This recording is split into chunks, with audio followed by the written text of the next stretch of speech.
3 வேளாண் சட்டங்களை எப்படி அந்த சட்டத்தை இந்த நாட்டு மக்களுக்கு புரிய வைக்க முடியல அப்படின்னு சொல்லிட்டு எப்படி அந்த சட்டம் திரும்ப பெறப்பட்டதோ அதுபோல் இந்த விக்ஷித் பாரத் ரோஜ்கார் அண்டு ஆவாஜிகா மிஷனும் திரும்ப பெறப்படும் அப்படின்ட்டு தமிழ்நாட்டினுடைய முதலமைச்சர் சொன்னார். இப்போ போராட்டத்தை அறிவித்திருக்கிறார். சமீபத்தில் எழுதியிருக்கக்கூடிய கடிதத்தில் மாநில அரசுகளோடு கலந்தாலோசித்து இதை நீங்கள் நடைமுறைப்படுத்தணும்ட்டு ஒரு ரெக்வெஸ்ட்டும் தமிழ்நாடு அரசு சார்பில் முன்வைக்கப்பட்டிருக்கிறது. அதை இந்த கவர்மெண்ட் கேட்கும்னு நினைக்கிறீங்களா? முதல்ல இந்த கவர்மெண்ட்டுக்கு, ஒன்றியத்தில் ஆளுற கவர்மெண்ட்டுக்கு ஒரு தீராத ஒவ்வாமை இருக்கு. யாரெல்லாம் அப்படின்னா காந்தி, அம்பேத்கர், பெரியார். இந்த பேரை கேட்டாவே அவங்களுக்கு பிடிக்காது, எரிச்சல் ஆயிடுவாங்க. இப்போ காந்தியை உலகமெல்லாம் இருக்கும் தலைவர். நேருவை பிடிக்குமா? நேருவும் பிடிக்காது. பிடிக்குமா? அவர் பொலிட்டிக்கல் எதிரி, பட் ஹீ இஸ் ஐடியாலஜிக்கல். காந்தின்றது ஒரு தேசப்பிதா.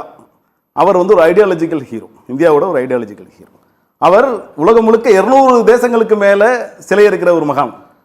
ஆனால் இங்கே ரூபா நோட்டில் இருக்கிற காந்தியை துச்சமாக தூக்கி போடணும், அவரோட பேரில் இருக்க திட்டத்தை மறைக்கணும். இதோடு நின்றுதானா?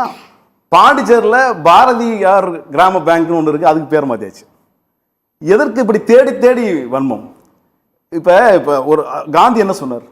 உங்களுக்கான தேசம் ஒன்று தான், உங்களுக்கான மதம் ஒன்று தான் அப்படின்லாம் வேணாம், இங்கே எல்லாருக்கும் எல்லாம் அப்படின்னு சொன்னார். அதை ஏற்க மறுக்கிறீங்க நீங்கள். அதோடு நிற்கல. இன்னைக்கு காந்தியோட முழுமையாக காந்தியை இந்திய தேசத்திலிருந்து அகற்றணும்னு பார்க்குறீங்க. 100 ஆண்டுகளுக்கு பிறகு காந்தி இருக்கக்கூடாது, அம்பேத்கர் இருக்கக்கூடாது, பெரியார் இருக்கக்கூடாது. இதுதான் அவங்க இப்போ காண்ற கனவு. அதற்காக தான் இப்போ இருந்தே அந்த திட்டத்தை இப்போ இருந்தே நிறுத்தணும் அப்படின்னு ஒரு பிளான்.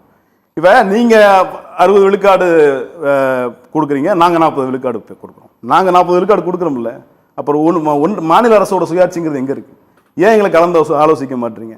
அந்த பேருக்கு நீங்கள் எங்ககிட்ட 40 ரூபா வாங்குற ஆளுக்கு நீங்கள் ஏன் பேர் நீங்கள் செலக்ட் பண்ணுறீங்க? பேரை நீங்கள் ஏன் வைக்கிறீங்க? அது அடுத்தது. ஆனால் இந்த திட்டம் எப்படி இருந்தது? 2005 இந்த திட்டம் வரும்பொழுது இது கொஞ்சம் புத்திசாலித்தனமான கேள்வி. பேர் நீங்க வைக்கிறீங்க. பேர் உங்களை யார்? எனக்கு 40 ரூபா நான் ஸ்பெண்ட் பண்ணணும், 100 ரூபாயில் 40 ரூபா நான் கொடுக்கணும், 60 ரூபா நீங்க தருவீங்க. 40 ரூபா கொடுக்குற எனக்கு என்ன பங்கு இருக்கு? என்கிட்ட எதுவுமே கலந்தாலோசிக்கல. அப்ப இது எதர்ச்சி அதிகாரமா இல்லையா? இது மாநில அரசோட குரலை வளைக்கிற மாதிரி இல்லையா? இது என்ன மாதிரியான பார்வை? இங்க மாநில சுயாட்சின்னு ஒன்று இருக்கா? நான் பேசும்போது குறுக்கிடவே இல்லை, அமைதி. பேசும்போது நான் குறுக்கிட்டேன், நான் சொல்றதெல்லாம் சொல்லி முடிச்சிடறேன். அப்ப 40 விழுக்காடு கொடுக்கிற மாநில அரசாங்கத்தோட குரல் வலை இங்க நசுக்கப்படுது.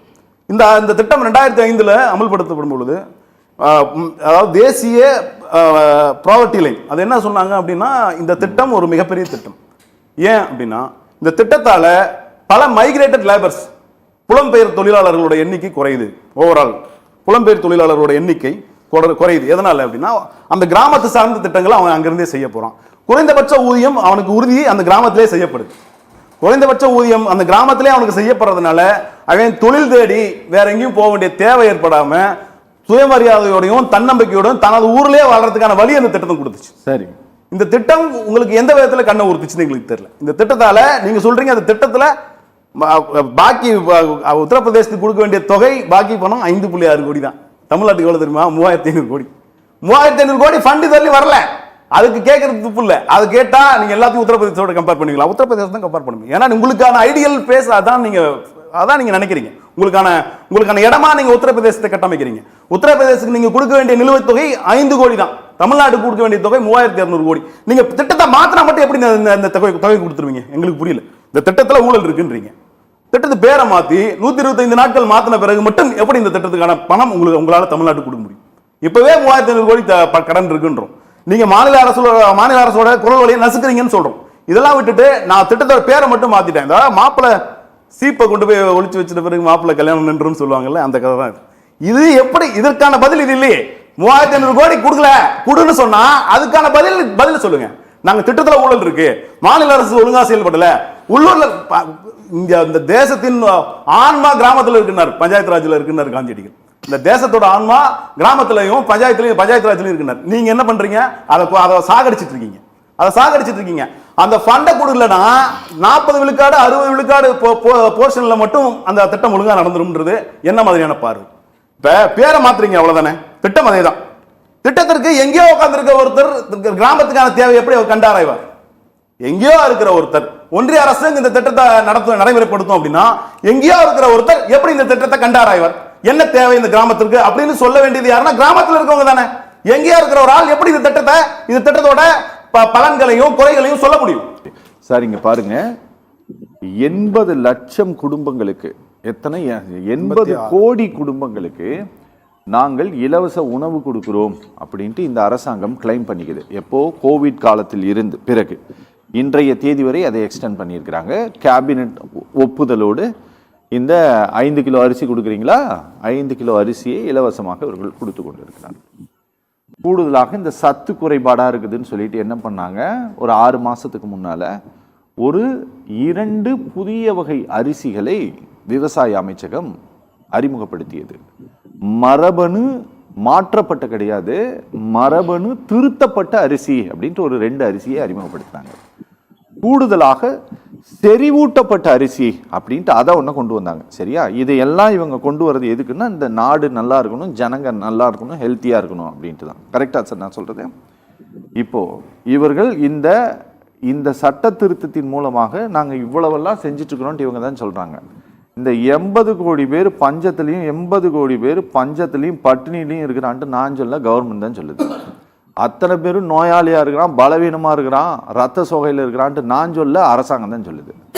இப்போது இவர்கள் இந்த வேலை நாட்களை பறித்தால் இந்த 80 கோடி பேர் அப்படிங்கிறது அந்த ரேஷியோ குறைஞ்சிருமா? எப்படி குறைக்கும்?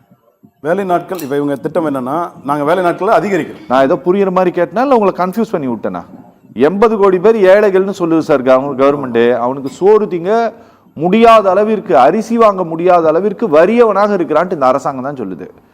இப்போ அவர்களை மேம்படுத்துவதற்காகத்தான் இந்த வேலை வாய்ப்பை கொடுக்குது அரசாங்கம். இப்போ இந்த சட்ட திருத்தத்தின் மூலமாக அவர்களுடைய வாழ்க்கை மேம்பட்டுமான்னு கேட்குறேன்.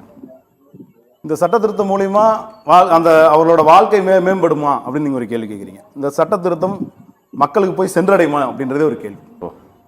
ஏன்னா கடைசியா உங்ககிட்ட வந்துடுறேன், நான் முடிச்சிடறேன். ஏன்னா நாங்க திருப்பி எங்க நிக்கிறோம், நீங்க ஏற்கனவே நல்லபடியா இருந்த திட்டங்கள்லயே 3600 கோடி ரூபாய் தமிழ்நாட்டுக்கு நிதி நிலுவை இருக்கு. இது ஒரு திட்டத்துல மட்டுமா? இது ஒரு திட்டத்துல மட்டுமா?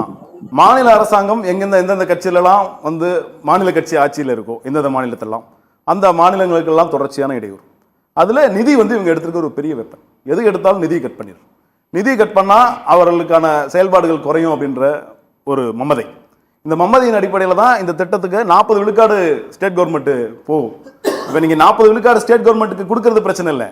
ஆனால் ஏற்கனவே நீங்க தமிழ்நாட்டுக்கு நிதி நிலுவையே இருக்கு, அதையே கொடுக்கல. இதை மட்டும் எப்படி நீங்க மேற்கொண்டு செய்வீங்க? மொத்தம் 100 விழுக்காடு தமிழ்நாடு கவர்மெண்ட்டே செய்யற மாதிரி ஆயிடாதா? இது எங்களோட கேள்வி. 100 விழுக்காடும் தமிழ்நாடு கவர்மெண்ட்டுக்கே இந்த நிதி சுமையை கொடுத்துட மாட்டீங்களா? கொடுத்துருக்கீங்க. ஏன்னா ஏற்கனவே SSIயில் அதான் செஞ்சீங்க, இப்போ அதான் செய்ய போறீங்க திருப்பி. இந்த திட்டம் ஒரு திட்டம்ங்கிறது மக்களுக்கானது. அந்த மக்களோட சமூக நீதிக்கானது, மக்களோட நலன் சார்ந்தது, மக்களோட வாழ்வாதாரத்தை மேம்படுத்துறதுக்கானது ஒரு திட்டம். அந்த திட்டத்தால மக்கள் புரோவர்ட்டி லைன்ல இருந்து மேல வராங்க.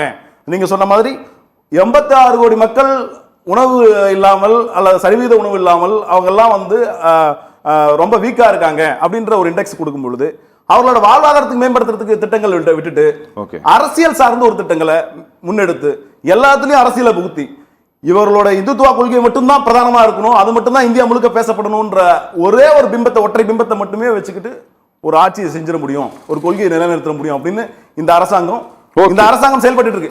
ஏற்கனவே விவசாயிகளுக்கான 3 சட்டங்கள் திரும்ப பெற்றது போல இந்த சட்டமும் திரும்ப பெறும்.